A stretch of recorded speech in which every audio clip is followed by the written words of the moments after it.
we made it, baby. Football Friday night. Come on now. Newsroom's looking at me. Can I get a cheer? It's Football Friday night. Will in the corner. Yeah.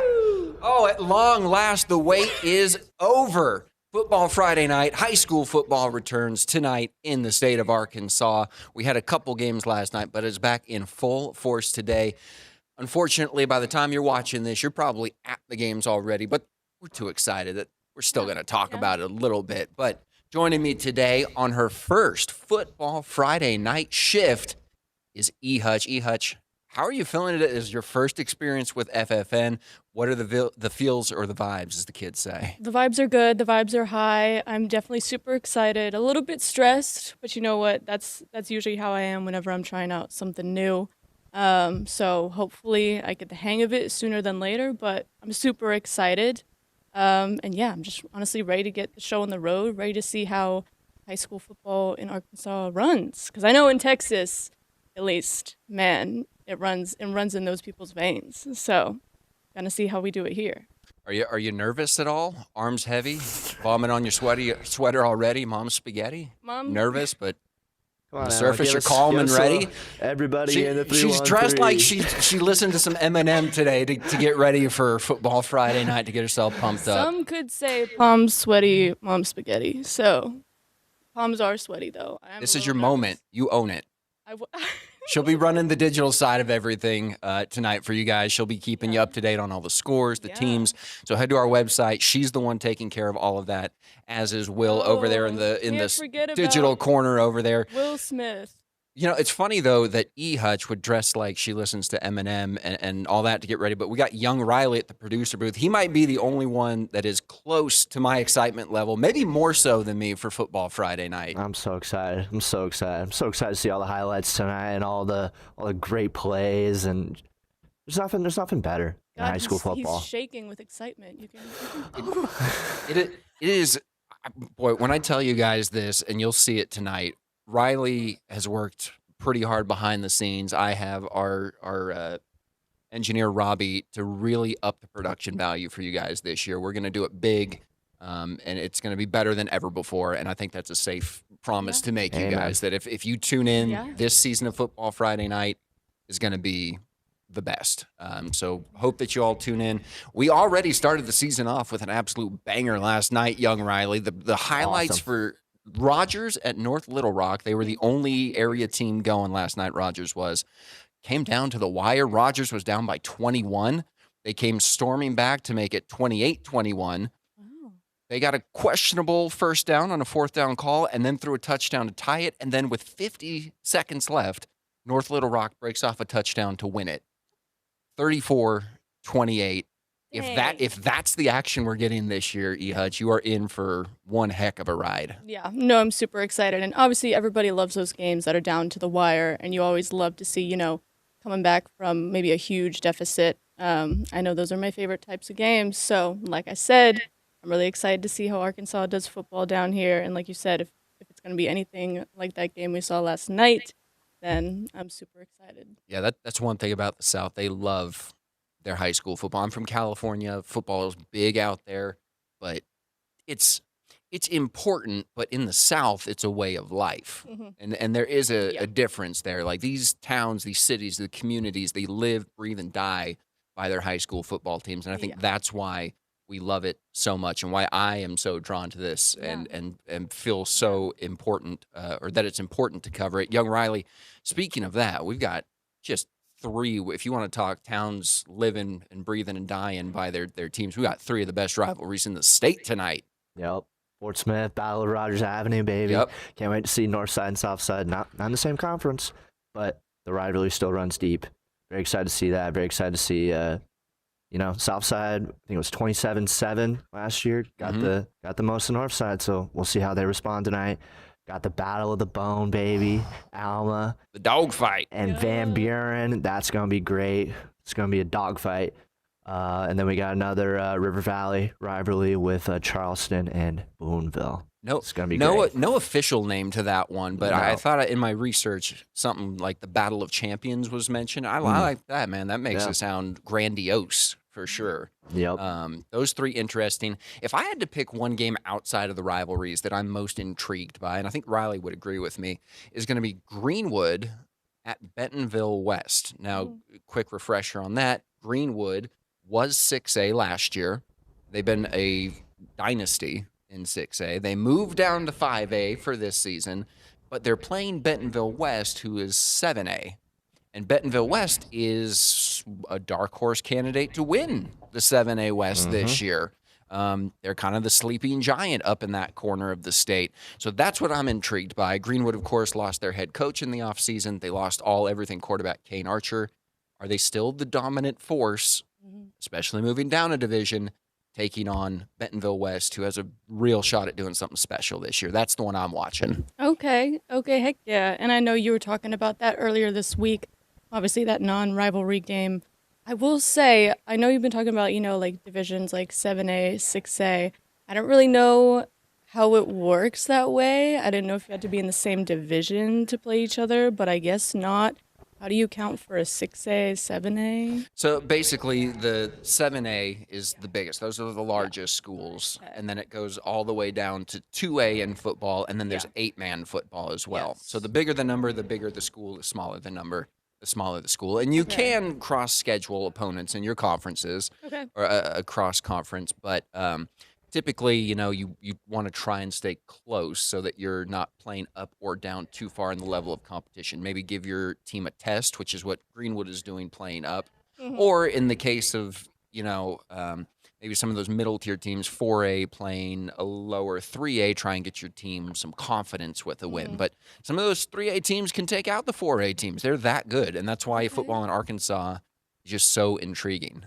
Every week there's an upset. Every week there's an outcome that's like, how in the heck did that happen? Yeah. It's always fun. It's, I think, why Riley and I love doing FFN so much. Riley, is there a game outside of the rivalries that you're looking forward to, since you kind of know a little bit more of the lore of Football Friday night?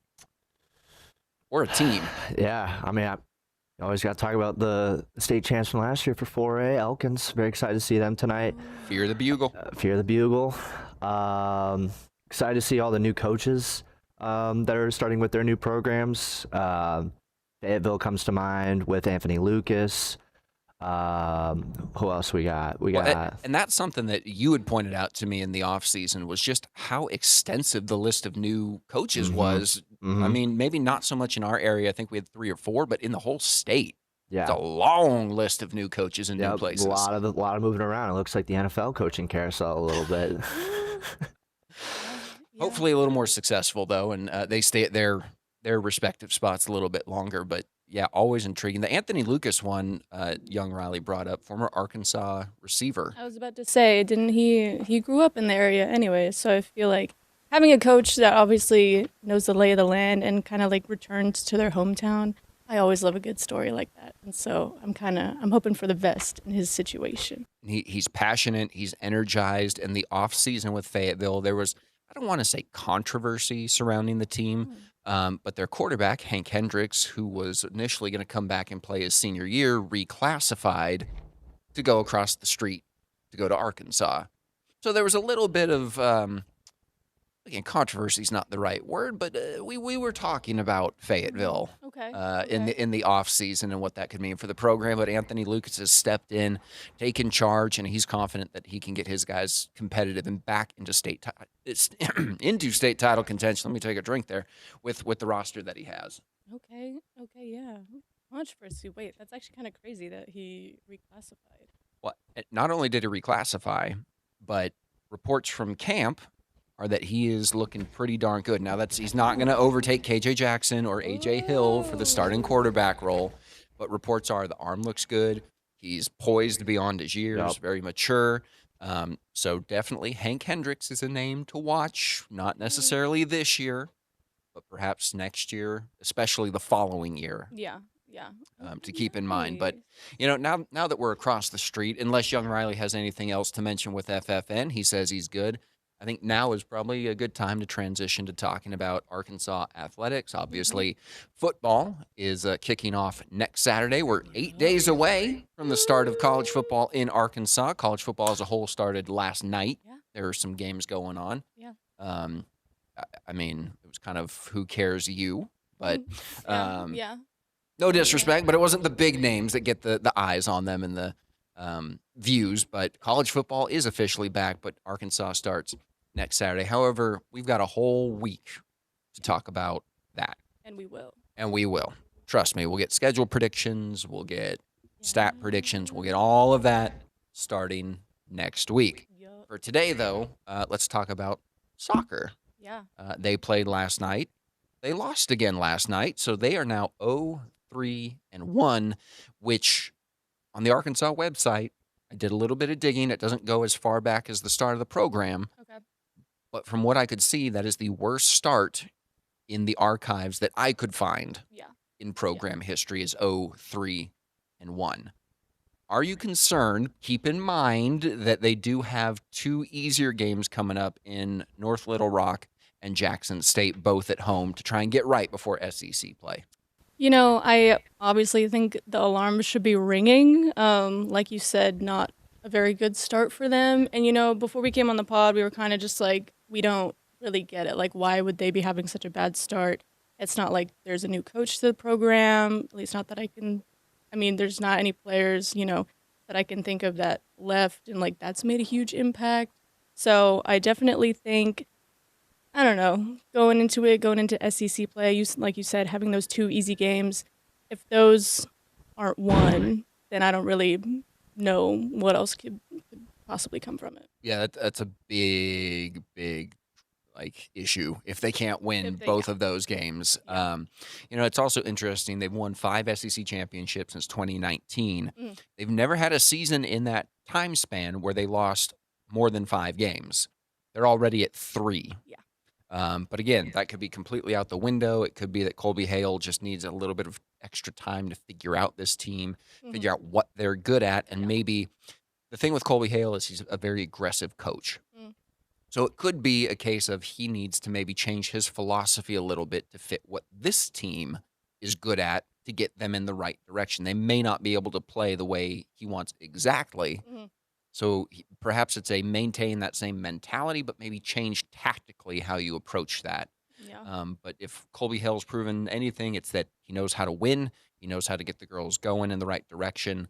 And I have full faith that Arkansas will be a competitive team in the SEC. I don't know if it's an SEC title year, but I think they will get right. Hard to say. Yeah. And I would also like to say that I think they'll get right. But We got about a minute left, guys, and I just want to say one thing before. Look, they struggled last year with non-conference play. 3-4-2 in non-conference play.